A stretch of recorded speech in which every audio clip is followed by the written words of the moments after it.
Welcome to the Stephen Mansfield audio podcast.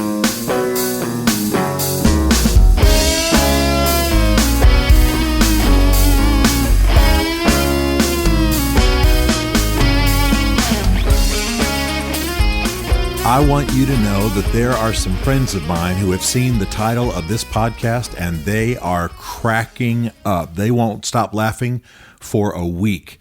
The idea that Stephen Mansfield, of all people, would do a style guide for men is just too funny for them to deal with. Well, it is kind of funny. I am not a clothes horse. I am not someone who wants to be, sacrifice himself on the cutting edge of the latest styles. But I do have some thoughts for men and their style, and I'm going to talk about it. Style to me is how you present. Style to me is how you kind of package yourself, kind of brand yourself, kind of present yourself to the world. And it's something that a man, a real man, a good man, a true man, a man who wants to lead ought to be intentional about. So I've got 10 things I want to say about style. I hope they help you. I will not do this again for another decade or two.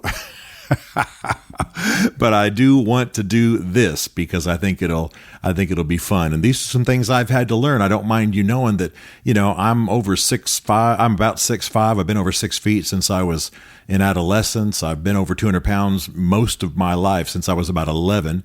I've got size 14 or 15 feet, depending on the shoe maker, the shoe manufacturer's brand.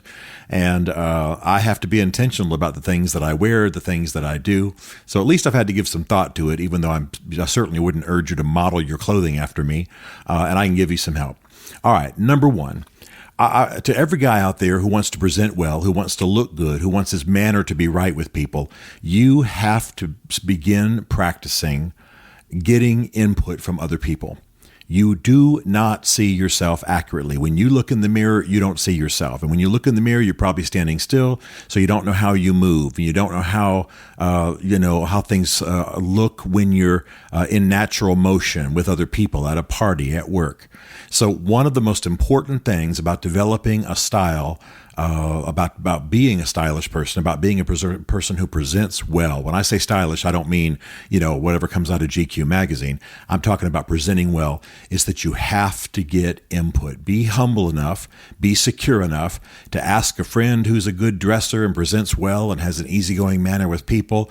Ask your sister, ask your girlfriend, ask a girl you're not dating but is just a friend, or 2 or 3 girls, or anybody who is good at this stuff. Ask an older man who's got a handle on what's good. Find a guy in a clothing store who can give you advice and who's not just trying to sell you something, but get input. This made all the difference in my life when I started trusting some guys to help me out. When, of course, I married Bev, and she's a producer and does a lot of stage producing, and so she has a real eye for this kind of thing.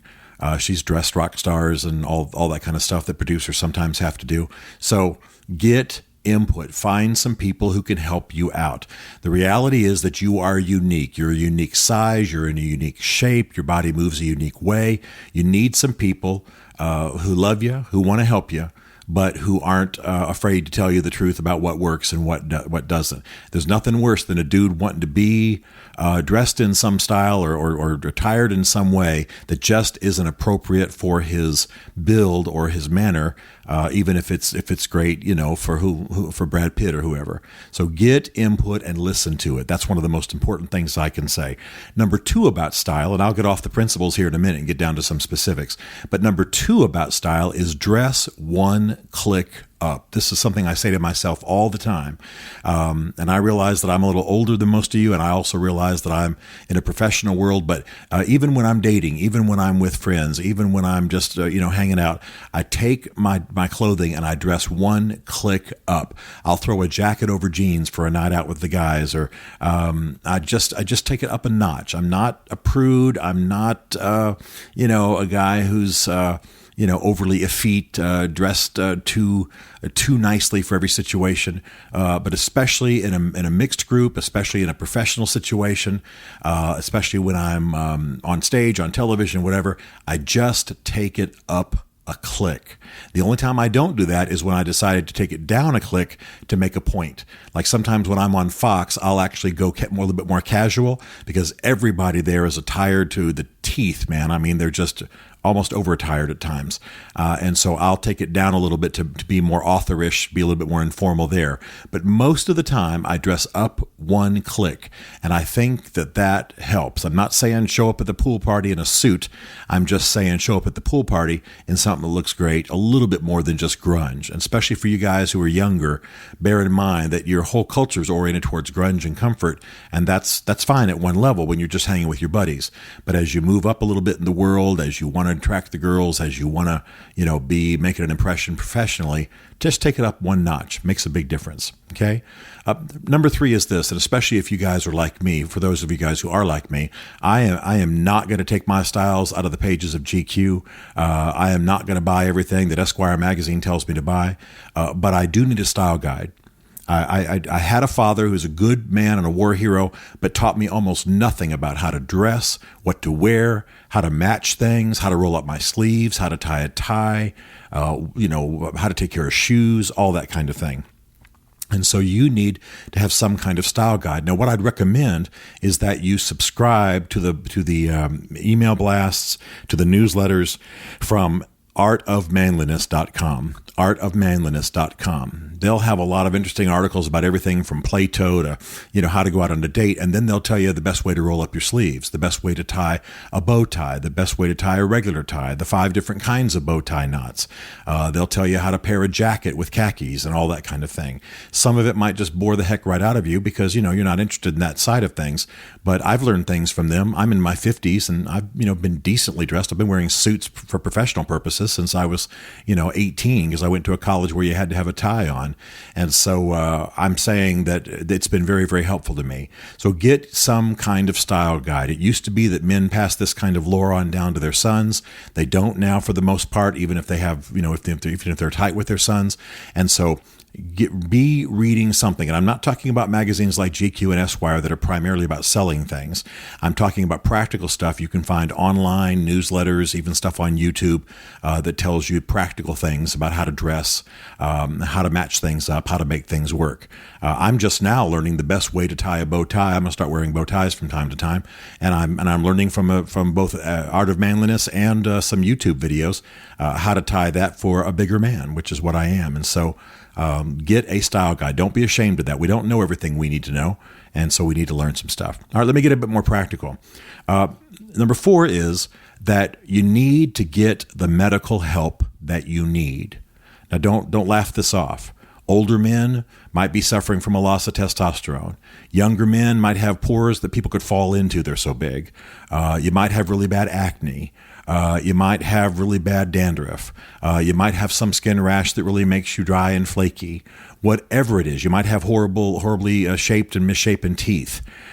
You might have some other kind of deformity. I'm not talking about getting a lot of surgery. I actually don't believe very much in that, especially for men. But I do think that most men, many men I've known, could be helped with things that made them insecure just with one visit to the doctor. One lotion that takes care of the acne, or one thing that closes up the pores, or one thing that fixes that rash that's running up the neck, or one little medication, or one even some over-the-counter recommendation that deals with the dandruff that's just coming down like snow, or whatever it is. And certainly for older men who need weight management, men who need to deal with their testosterone low levels, whatever it is, get the help you need. I can't tell you how many men I've talked to.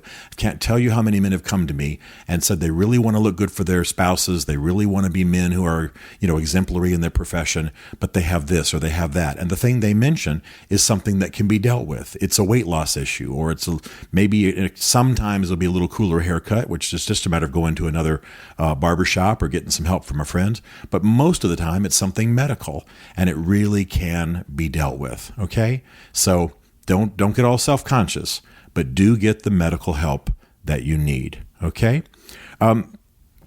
The other thing I want to say, number 5, is some of you guys, as you're sitting there listening to me right now, you're already feeling some degree of financial pressure. You're thinking, man, I got to go to the doctor. I got to buy a new wardrobe. I got to do all this stuff Mansfield's saying. I got to dress up one click. Well, listen to me. I don't believe in having a massive wardrobe unless you're, the president of the United States or the king of England.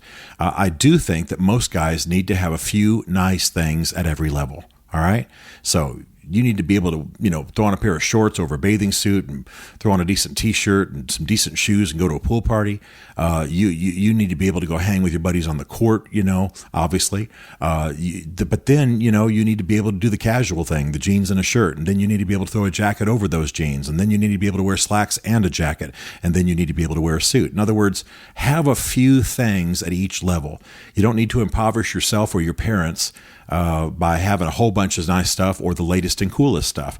You just need to have a few nice things at a few levels. Most guys especially, believe it or not, have too many clothes. That's why they're confused, overwhelmed, don't know quite what to wear.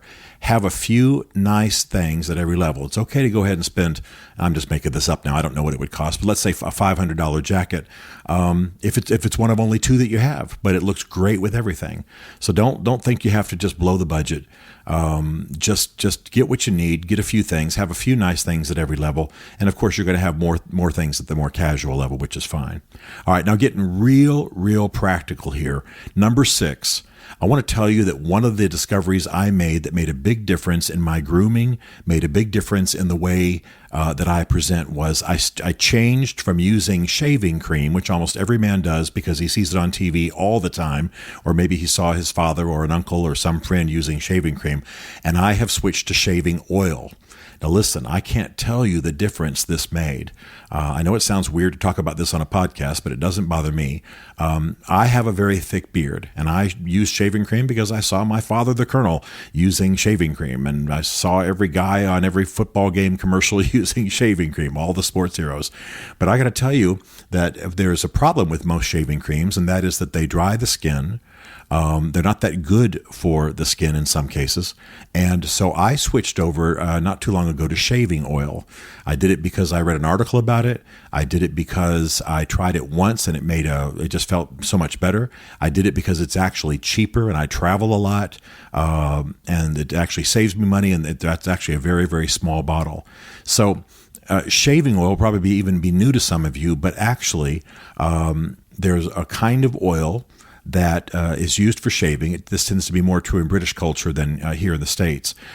And I'm not kidding when I say that 5 drops of this oil covers my entire face. I have a very thick beard. I use Somerset shaving oil made here in the United States. I use the one that's made for tough stubble. That's what they call it, tough stubble. And I'm not joking that 5 drops in my palm rubbed over my face gives me the best shave I've ever had in my life. The bottle is about 1.5 inches to 2 inches tall. It looks like you'd use it, in one session, but it lasts me for months. I travel many times. I'm often flying out from my hometown 3 times a week. Not uncommon at all for me that to happen. So travel and packing for travel is very important to me. This bottle is smaller than your thumb, probably, certainly smaller than my thumb. And it lasts forever, helps moisturize my skin. It's one of the best discoveries in grooming aids I've ever come across. And if you probably have a lighter beard than I do, you may have a problem with dry skin. Almost all guys do. This really has been amazing. It's more fun. It gives me a better shave. It's pretty amazing. Some of you guys are going to, by the way, ask me what kind of razor I use. If I didn't travel all the time, I would actually use a straight razor. But instead, I use the Extreme 3 disposable razors because that's the only thing I can get through security at airports. They'll confiscate razor blades, so I can't use the kind of things that I want. You certainly can't take a straight razor on there, the kind that looks like an unfolding knife. Okay, that's number 6, shaving oil. And I use Somerset. I don't have any connection with them. Any product I mentioned in this little podcast, I don't represent any company for any product anywhere, anytime. So that's just something that I use and I like very much, and it makes a massive difference. Okay, number 7 is most guys, I won't say most, many guys don't use a deodorant that's strong enough for them. You need something that's not going to wear out. You need something that's not going to weaken. You need something actually so that you could actually skip a day of deodorant because who knows, you're traveling or whatever, and it's still working for you. And the only one that I know of that really works that well for me is Mitchum. Again, I have no connection to Mitchum whatsoever. Not getting paid for any endorsements here. There's no box of Mitchum in my house to sell you. But I use Mitchum. You can use Mitchum with scent, Mitchum without scent. There probably are others like that. I'm not an expert, but most men need to use a deodorant that's stronger than they think they need. And when you use a lot of these kind of, frou-frou types, highly perfumed types, types that are more about how the smell makes you feel than they are about really dealing with body odor, you're risking. So be careful, listen to people who give you feedback, and use something that's a little bit stronger than what you think you need. Also, cologne. Cologne is one of those things where you ought to have very few of them. They don't need to be sweet, and they need to be manly. Okay? So get some good stuff. Get something that it doesn't have to be expensive. Get something you like, and bear in mind that even something you like the smell of when you smell it on another guy, you smell it in the bottle, smells different on your body. I, for example, have always liked this, when I was growing up especially, I liked the smell of Brute.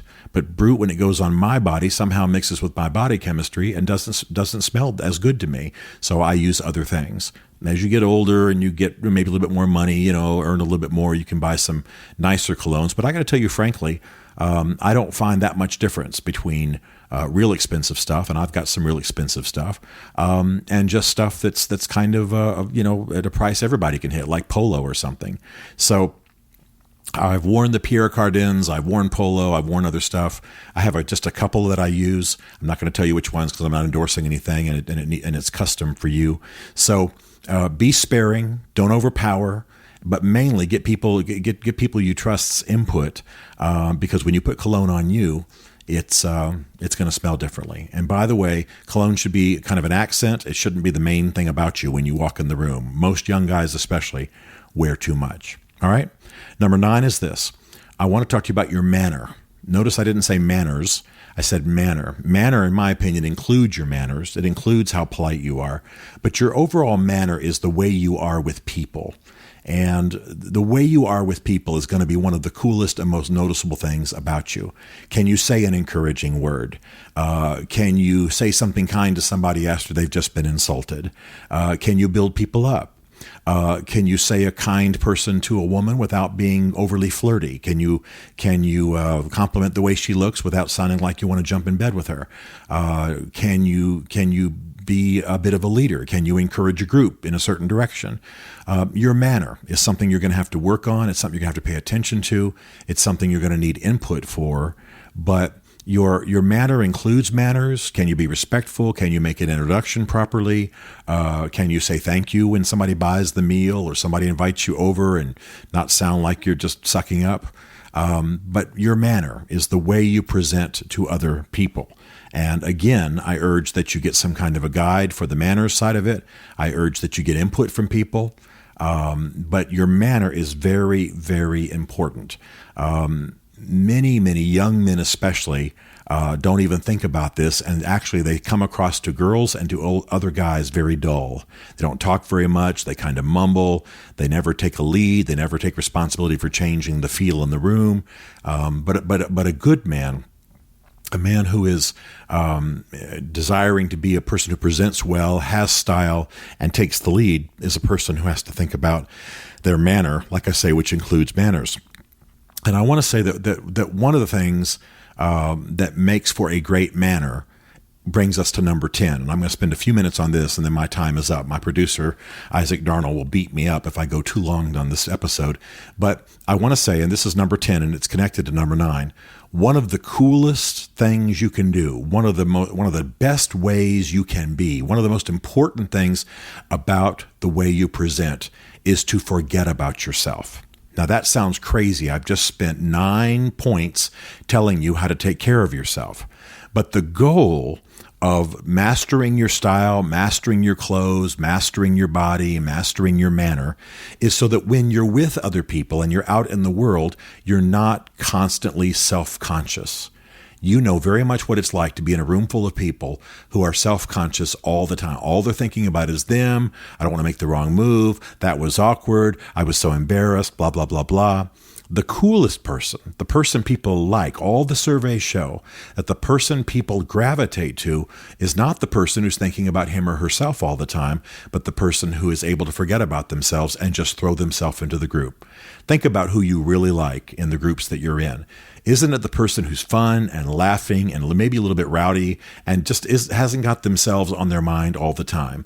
Oh, they can say something funny about themselves or self-deprecating, put themselves down humorously a little bit, but they're not sitting there all prim and proper, preoccupied with their hair, preoccupied with how they're sitting, preoccupied with how cool they're being. No, they're just all in.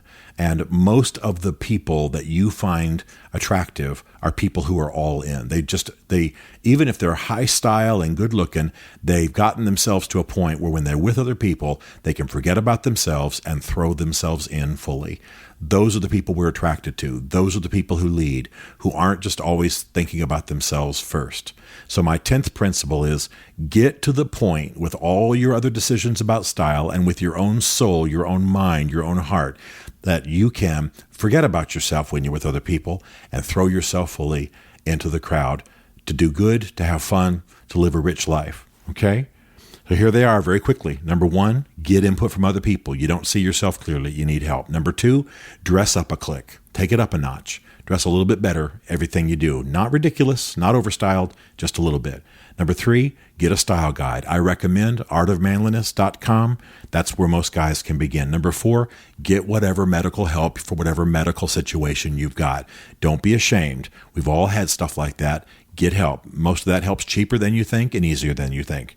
Number 5, don't have a massive wardrobe trying to cover every 6 inches of eventuality that you might need to cover. Have a few nice things at every level and you'll do fine. Number 6, Mansfield endorses shaving oil. Made a massive difference in quality of shave and quality of skin, and it's also cheaper and it travels better. Get you some. I use Somerset. Number 7, deodorant stronger than you think you need. Number 8, a cologne that doesn't smell like doesn't smell ridiculously sweet or feminine, something that's quality. Don't wear too much of it. Get input about it. Remember, it changes chemically when it gets on your body. It might not smell the same it does on another guy or out of the bottle. Number 9, think about your manner with people. That includes manners, but it mainly includes the way you get out of yourself and you impact the group, impact the date, impact the person, lead things, shape things, determine things, encourage people, be positive by the way that you simply are with people. Work on that. Get help on that. Read books about that. Be good at that. That's both leadership and it's good style. And finally, the sexiest, coolest, most popularity-inducing thing you can do is to get to the point where you've got all that stuff covered that I've mentioned and you feel secure and you know who you are and you're clinging to your principles and you're clinging to your God and you're clinging to all the things that define your life and you can just be with people and forget about yourself.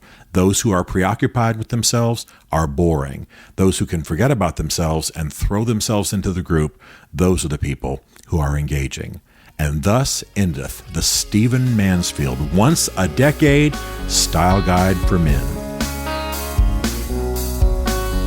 Stephen Mansfield is a New York Times best-selling author, a popular speaker, and a frequent faith and culture commentator on Fox and CNN. His groundbreaking books on faith and society include The Faith of George W. Bush, The Search for God in Guinness, Mansfield's Book of Manly Men, and The Miracle of the Kurds. His new book is Ask the Question, Why We Must Demand Religious Clarity from Our Presidential Candidates, available on Amazon.